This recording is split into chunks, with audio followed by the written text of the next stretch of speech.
राम मंदिर ट्रस्ट में बड़े बदलाव की तैयारी की जा रही है। सीईओ पद की नियुक्ति के लिए सर्च कमेटी की बैठक की गई। बैठक में नए सीईओ के लिए योग्यता और मापदंड तय किए गए हैं। सीईओ पद के लिए 18 जुलाई तक आवेदन की तारीख तय हुई है और आवेदन के बाद उम्मीदवारों का इंटरव्यू किया जाएगा और इसके बाद अंतिम चयन की प्रक्रिया होगी। सीईओ नियुक्ति मामले में सर्च कमेटी की कल पहली बैठक हुई थी। वहीं इस बैठक में रिटायर्ड जज Pramod Kohli, retired lieutenant general Vishnukant Chaturvedi और सुरेश हावड़े शामिल हुए।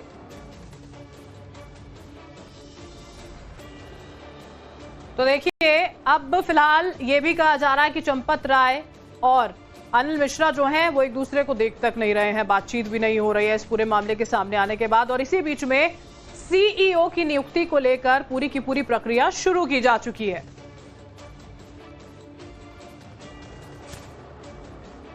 और सीईओ नियुक्त करने के लिए सर्च कमेटी की बैठक में क्या निर्णय लिए गए हैं, जरा आपको ग्राफिक्स के जरिए समझा देते हैं।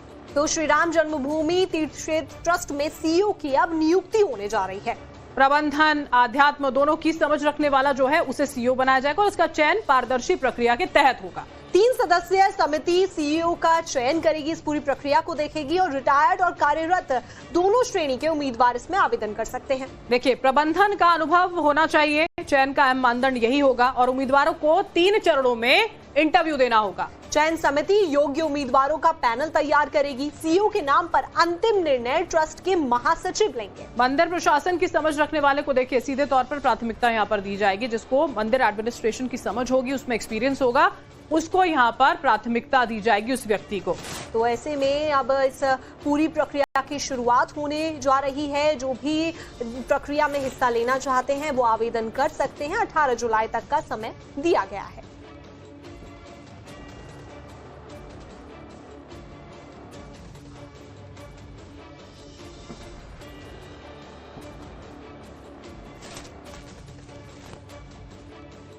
ऐसे में बड़ा सवाल है कि राम मंदिर ट्रस्ट में जो नया सीईओ होगा वो कौन होगा, उसकी योग्यता और जिम्मेदारियां क्या होंगी। नए सीईओ को देखिए क्या क्या मिलने जा रहा है, आपको जरा ग्राफिक्स के जरिए हम यहाँ पर समझा देते हैं। योग्यता क्या है, देखिए हिंदू होना यहाँ पर उस व्यक्ति का अनिवार्य है, ग्रेजुएट होना भी बेहद जरूरी है। तो ऐसे में ग्रेजुएट होना जरूरी है। उच्च शैक्षिक योग्यता वालों को ही प्राथमिकता यहाँ पर दी जाने वाली है। प्रशासनिक या वित्तीय क्षेत्र में 20 सालों का अनुभव होना चाहिए यहाँ पर।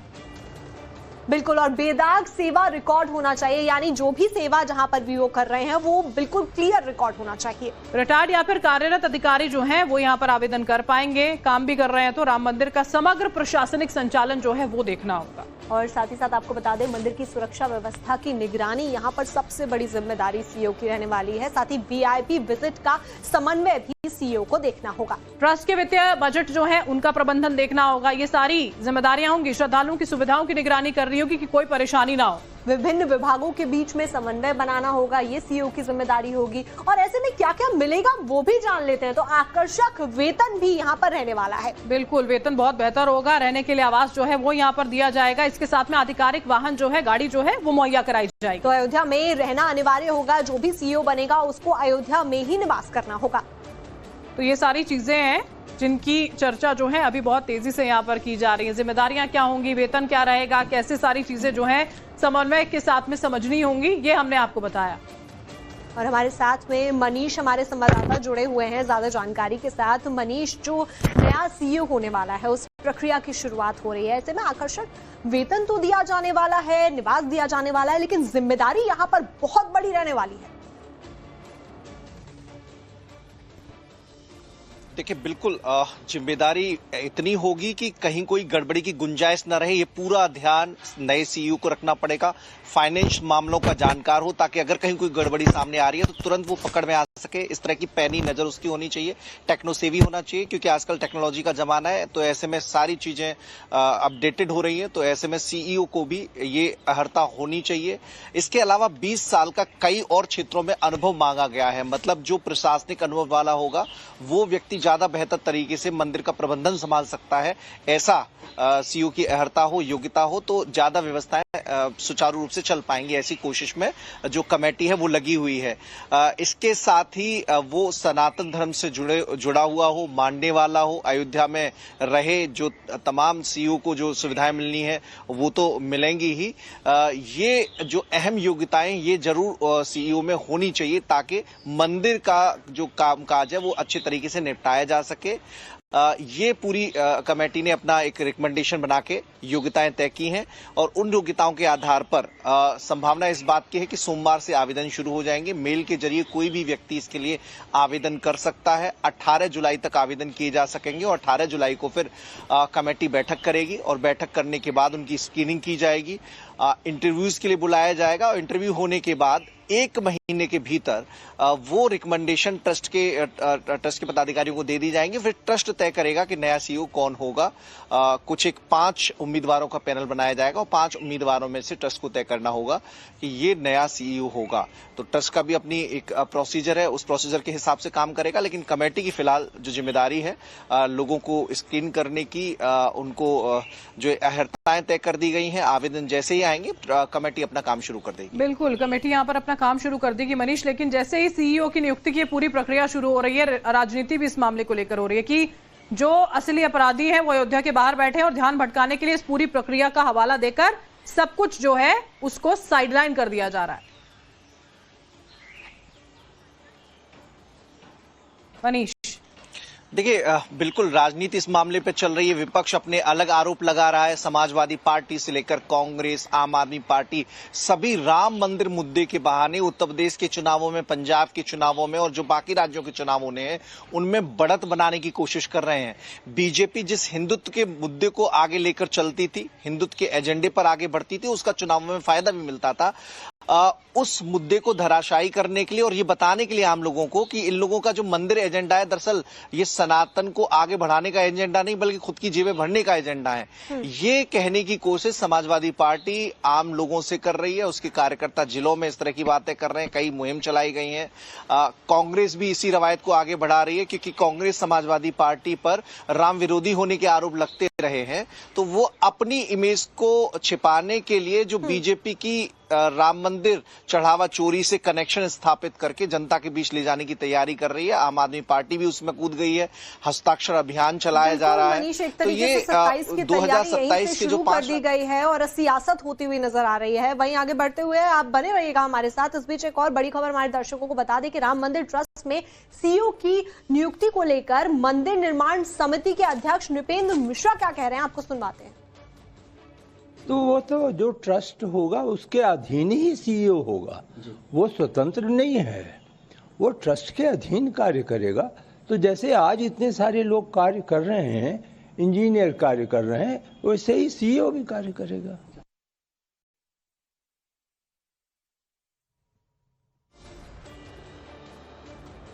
चढ़ावा चोरी मामले में देखिए अयोध्या से एक और बड़ी खबर जो आ रही है वो आपको बता दें, ट्रस्ट में अंदरूनी तल्खी बढ़ गई है। तो चढ़ावा विवाद के बाद आमने सामने आ गए हैं 2 बड़े चेहरे। चंपत राय और अनिल मिश्र के बीच में जो रिश्ते हैं उनमें खटास आती है। जिम्मेदारी को लेकर दोनों पक्षों की अलग अलग सफाई है, दोनों ने एक दूसरे से बातचीत करना बंद कर दिया, ये सूत्र बता रहे हैं। तो ऐसे में दोनों के जो रिश्ते हैं उसमें खटास आती हुई नजर आ रही है, आमने सामने आ गए हैं और एक तरीके से तल्खी बढ़ती हुई दिखाई दे रही है। बड़ी खबर इस वक्त की हम आपको बता रहे हैं अनिल मिश्रा, जिनके लिए कहा जाता है कि जो नियुक्तियां होती थी उनकी सबसे बड़ी जिम्मेदारी इन्हीं की होती थी, यही देखते थे, नियुक्तियां इन्हीं की द्वारा की जाती थी। और चंपत राय जिन पर ये आरोप लगे कि सब कुछ जानते हुए वो नजरअंदाज करते चले गए और फिर यह स्थिति रही।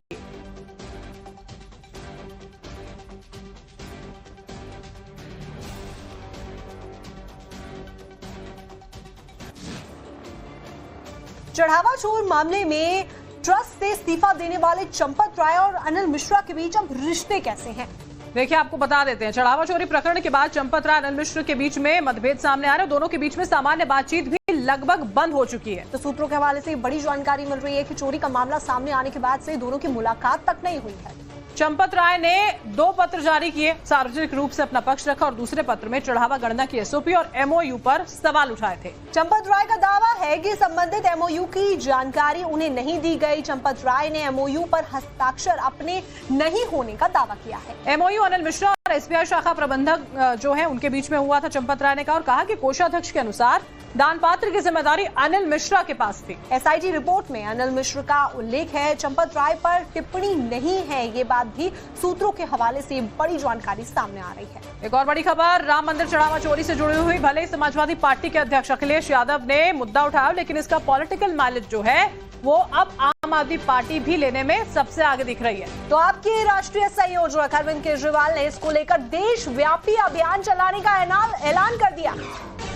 शंखनाद देखिए इसका, वो देश की राजधानी दिल्ली से करने वाले हैं। चढ़ावा चोरी से जुड़ी ये बड़ी खबर हम आपको बता रहे हैं। तो आम आदमी पार्टी आज से सिग्नेचर अभियान चलाने वाली है। सुंदरकांड के पाठ के बाद देश भर में हस्ताक्षर अभियान चलाया जाएगा। दिल्ली के रोहिणी से देखिए इसकी शुरुआत होगी। सुंदरकांड पाठ का जब वहां पर आयोजन किया जाएगा और उसके बाद हस्ताक्षर अभियान शुरू करने वाले हैं आप संयोजक अरविंद केजरीवाल।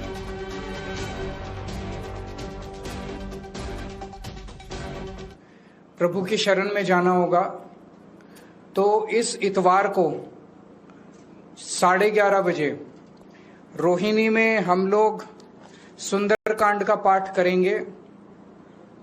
मेरा सभी श्रद्धालुओं से, राम भक्तों से निवेदन है कि सब लोग ज्यादा से ज्यादा संख्या में पहुंचे वहां पे, और वहां से भगवान का आशीर्वाद लेके, हनुमान जी का आशीर्वाद लेके एक सिग्नेचर कैंपेन शुरू किया जाएगा देश भर में, दिल्ली में भी और अन्य राज्यों में जहां जहां आम आदमी पार्टी के वॉलंटियर्स हैं। और केवल ये आम आदमी पार्टी का नहीं है, जहां जहां राम भक्त हैं, श्रद्धालु हैं, जो इस पूरे घटनाक्रम से पीड़ित हैं, वो सब लोग ये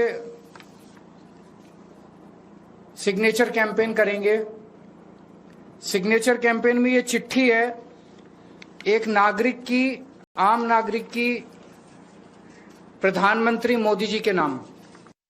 एक और देखिए, जहां राम मंदिर चढ़ावा चोरी मामले में आम आदमी पार्टी लगातार बीजेपी पर हमलावर है, तो दूसरी ओर बीजेपी सांसद सुधांशु त्रिवेदी ने केजरीवाल पर तीखा पलटवार किया है।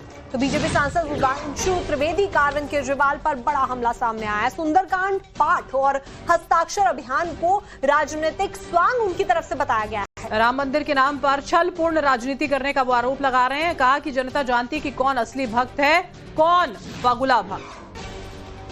तो ये बड़ी बात सुधांशु त्रिवेदी की तरफ से कही गई है और अरविंद केजरीवाल का जो हस्ताक्षर अभियान है उसको लेकर तंज कसा गया है। वहीं सुधांशु त्रिवेदी के इस पोस्ट पर दिल्ली के पूर्व सीएम अरविंद केजरीवाल ने अपनी प्रतिक्रिया दी है। उन्होंने तंज कसा और सिर्फ इतना लिखा कि मुझसे इतना प्यार, इतनी आत्मीयता। ये पोस्ट किया गया अरविंद केजरीवाल द्वारा। तो एक्स पर पोस्ट किया है अरविंद केजरीवाल ने और उन्होंने लिखा है, मुझसे इतना प्यार, इतनी आत्मीयता। जिस तरीके से उनके हस्ताक्षर अभियान को सुधांशु त्रिवेदी ने एक स्वांग बताया, उसके बाद ही कहा है। और देखिए, राम मंदिर चढ़ावा चोरी मामले के सामने आने के बाद से विपक्ष की तमाम पार्टियां एकजुट हैं और बीजेपी पर हमलावर नजर आ रही हैं। समाजवादी पार्टी के मुखिया लगातार सीएम योगी और बीजेपी को घेर भी रहे हैं। तो वहीं दूसरी ओर केजरीवाल भी 2027 चुनाव में यूपी में सियासी जमीन की तलाश में और बीजेपी के खिलाफ बड़ा अभियान चलाने की फिराक में है। जबकि इस मामले में कांग्रेस के वरिष्ठ नेताओं ने अब मोर्चा संभाल लिया है। कांग्रेस नेता पवन बंसल का बीजेपी पर बड़ा हमला सामने आया है। चढ़ावा चोरी मामले में पीएम मोदी से जवाब मांगे, चंपत राय का जिक्र कर एसआईटी जांच पर सवाल उठाए। बड़ी गिरफ्तारियां नहीं होने पर भी सवाल पूछे गए हैं और ये बड़ा हमला उनकी तरफ से किया गया। जो मैं मांगे कांग्रेस इस वक्त करती है, मैं उनका जिक्र करना चाहता हूं। प्रधानमंत्री मोदी देश के सामने जवाब दें इसका। वो ये स्पष्ट करें कि ये ट्रस्ट के गठन, उसकी शीर्ष नियुक्तियां और प्रशासनिक निगरानी में उनके सरकार और प्रधानमंत्री कार्यालय की क्या भूमिका रही है, और इतने गंभीर आरोपों के बाद भी आप मौन क्यों हैं। कि चंपत राय जो जनरल सेक्रेटरी थे, उन्होंने कहा है कि मैं अभी नहीं बोलूंगा, सब कुछ समय आने पे मैं कहूंगा। ये अगर सच है, इसको मैं वेरीफाई नहीं कर पाया, लेकिन टेलीविजन पे मैंने खुद देखा, ये वो चल रहा था। तो अगर ये सच है तो बहुत गंभीर बात है, इसके संकेत बहुत बड़े हैं। उन्होंने ये क्यों कहा? क्या उनके पास ऐसा है, क्या ऐसी चीज वो कहती है कि अगर मेरे को हाथ लगाया, वो क्या अरेस्ट नहीं हुए अभी तक? अगर वो सबसे ऊपर वो थे, उनका तो गिरफ्तारी होनी पहली बात थी, नीचे वालों को गिरफ्तार किया गया। क्या उनके ये कल वाली जो दबाव और डाला है, क्या इससे तो मुझे ये लगता है निजी तौर पे ये कि शायद कल को उनको डिफेंड करने का काम शुरू हो जाए उधर सरकार की तरफ से। और राम मंदिर चढ़ावा चोरी मामले में एक और जहां पर विपक्षी पार्टियां हमलावर है, तो वही बीजेपी भी जवाब देने में पीछे नहीं है। यूपी के सीएम योगी आदित्यनाथ से लेकर दोनों डिप्टी सीएम केशव प्रसाद मौर्य और ब्रजेश पाठक ने शनिवार को अखिलेश यादव पर ट्रिपल अटैक किया है। सुनिए। समाजवादी पार्टी के बारे में तो कहना ही क्या है, इनका तो इतिहास राम भक्तों के खून से सना हुआ है। इन्होंने भारत की विरासत का अपमान किया है, भारत की आस्था को सदैव अपमानित करने का कार्य किया है। याद करिए कैसे लोग, जब समाजवादी पार्टी की सरकार थी और कांग्रेस की सरकारें हुआ करती थी, कैसे दंगे होते थे, पर्व और त्योहारों को कैसे लोग प्रतिबंधित करते थे, कैसे कांवड़ यात्रा को रोकते थे, कैसे भारत की आस्था को अपमानित करने का काम करते थे। लेकिन आज जब डबल इंजन की भारतीय जनता पार्टी की सरकार मोदी जी के नेतृत्व में विरासत का भी सम्मान कर रही है। रामद्रोहियों का परिवार है, राम भक्तों का खून बहाने वाला परिवार है और श्री राम जन्मभूमि चढ़ावे के मामले में जो भी कोई शिकायत है उस पर एसआईटी जांच कर रही है, पुलिस कार्रवाई कर रही है, उसमें अखिलेश यादव जी को बोलने का नैतिक अधिकार नहीं। सपा सही मायने में नमाजवाद है। समाजवादी पार्टी के लोग ये बहुरूपीय हैं और गांव में कहावत कही जाती है रंगे सियार। ये केवल वोट की पॉलिटिक्स के कारण तरह तरह की बयानबाजी सनातन धर्म को लेकर के कर रहे हैं। आप इनसे पूछिए यदि वास्तव में लोहिया जी के ये अनुयायी हैं, लोहिया जी की जो विचारधारा है, लोहिया जी के जो कार्य हैं, क्या उनको इन्होंने आगे बढ़ाने का काम किया है? लोहिया जी रामायण मेला लगाते थे और ये तो प्रभु रामलला के दर्शन भी करने नहीं गए। ये केवल तुष्टीकरण की पॉलिटिक्स करते हैं और केवल मुस्लिमों का वोट हासिल करने के लिए प्रभु रामलला के निहत्थे भक्तों पर इनकी पार्टी की सरकार के रिजीम में गोलियां चली और लगातार अयोध्या धाम पर हमले करते रहते हैं। इनका काम सिर्फ सनातन संस्कृति को क्षति पहुंचाना है। सीएम योगी के दुर्विरोधी शंकराचार्य स्वामी अविमुक्तेश्वरानंद ने एक बार फिर राम मंदिर चढ़ावा चोरी मामले में यूपी सरकार को घेरा है। राम मंदिर के मुद्दे पर स्वामी अविमुक्तेश्वरानंद का बयान सामने आया है। राम मंदिर दान चोरी विवाद पर उन्होंने बयान दिया है। ये अच्छा है कि सवाल उठ रहे हैं, अविमुक्तेश्वरानंद का ये कहना है। मामले की लीपापोती की जा रही है। उन्होंने कहा कि सवाल उठ रहे हैं, अच्छी बात है, लेकिन मामले को दबाने की कोशिश जारी है। उसको किस तरह से देखा जाए? ये अच्छा है कि सवाल उठ रहे हैं, लेकिन कोशिश तो लीपापोती की ही हो रही है।